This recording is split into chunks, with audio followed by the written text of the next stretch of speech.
Red green online present. তো জামাতে ইসলামের যে কৌশল, তাদের যে রাজনীতির যে প্রক্রিয়া অত্যন্ত বিজ্ঞানসম্মত, বৈজ্ঞানিক, ঠিক কমিউনিস্ট পার্টির মতোই অনেকটা। খেয়াল করে দেখবেন তাদের স্টাডি সেল আছে, তাদের যে ছাত্র শিবির আছে, সেই ছাত্র শিবিরটা ওরা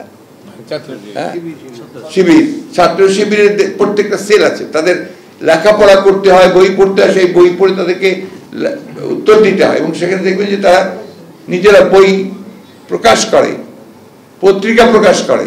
এগুলো কিন্তু আপনার চর্চাটা যদি না থাকে, জ্ঞানের চর্চা ছাড়া, জ্ঞান ছাড়া আপনি কখনো সাকসেস অর্জন করতে পারবেন না।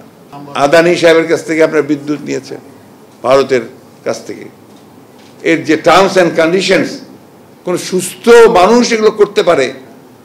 কোন এতটুকু দেশপ্রেমিক মানুষ, সরকার এই কাজগুলো করতে পারে? এটা চিন্তাই করা যায় না। এতটুকু দায়িত্ববোধ যদি থাকতো তাহলে এই কাজগুলো তারা করতো না। এটা সেই জন্যই আমরা বলি, আমি সবসময় যেটা বলে আসছি, এটা কি, তারা তো আপনার এই দেশের মানুষ না, তারা বর্গী, তারা লুট করে নিয়ে চলে যায় এবং পাচার করে দেয়, তারপরে সময় মতো যখন দেখে যার ক্ষমতা থাকার সম্ভাবনা কম, তো পালায়, তাই না?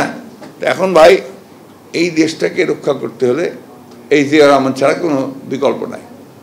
জিয়াউর রহমানকে বোঝেন, জিয়াউরকে জানেন, এবং তিনি যেভাবে উঠে দাঁড়িয়েছেন সমস্ত প্রতিকূলতার মধ্যে মাথা উঁচু করে, সেভাবে মাথা উঁচু করে দাঁড়ান। দেশনেত্রী বেগম খালেদা জিয়া যেমন প্রতিটি প্রতিকূল অবস্থার মধ্যে মাথা উঁচু করে দাঁড়িয়েছেন, সেইভাবে দাঁড়াতে হবে।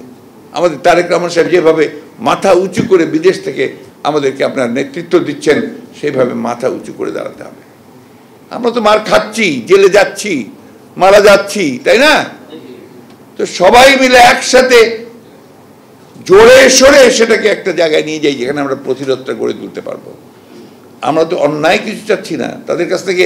আমরা একটা জিনিসই চাই যে ভাই, আমাদেরকে একটা ভোটের ব্যবস্থা করো, একটা নিরপেক্ষভাবে,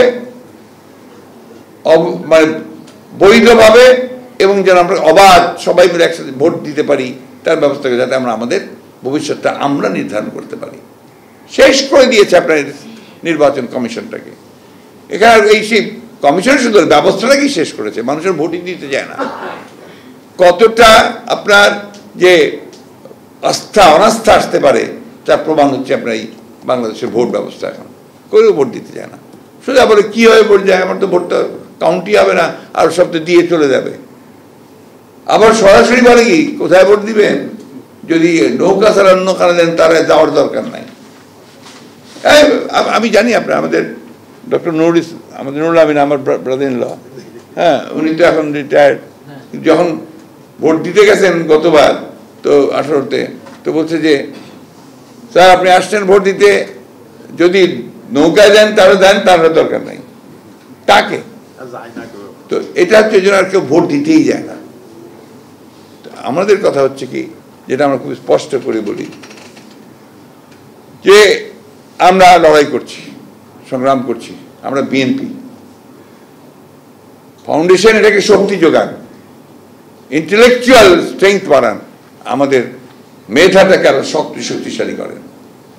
আমরা সবাই যদি আপনার এখন পদ আর পদের পিছনে দৌড়াদৌড়ি করি, তাহলে কিন্তু হবে না।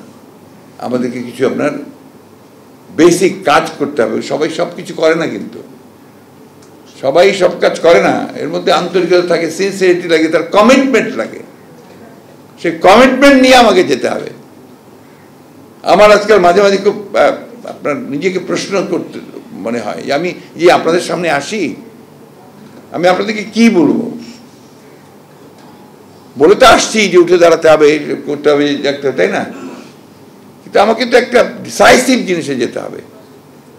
সেটাই আমরা থেকে আলোচনা করে আপনারা বলেন, আমরা কাজ করি সেইভাবে, এবং আমরা সেই কাজগুলো আপনাদের কাছ থেকে জানতে চাই। আমরা তো ইন্টেলেকচুয়ালদের কাছ থেকে সাহায্য চাই, যে আমাদেরকে পথ দেখতে সাহায্য করেন। আমি সেই সাহায্যটা আপনাদের কাছ থেকে চাই।